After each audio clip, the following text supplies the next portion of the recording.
তো বন্ধুরা, আজকে দেখাবো তোমাদেরকে আমি আখের রস কীভাবে বানাই। তো আমি চলে আসলাম এই দাদার তার দোকানে। তো দেখতেই পাচ্ছ, এটাকে আগে মেশিনে রসটাকে বের করছে। আগে তো আখের রস 5 টাকা গ্লাস পাওয়া যেত, তারপরে হলো 10 টাকা, তারপরে এখন তো 20 টাকার নিচে কোনো আখের রস পাওয়া যায় না। 20 টাকা, 30 টাকা। কিছু কিছু দোকানে আছে কোনো রকমভাবে বানায় দিয়ে দেয়।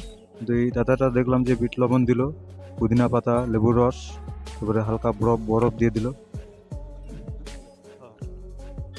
পুদিনা পাতা, লেবুর রস, লবণ, বিট লবণ আর সে বরফ, চারটা মিক্স করে এটাকে ভালো করে গুলিয়ে নিচ্ছে।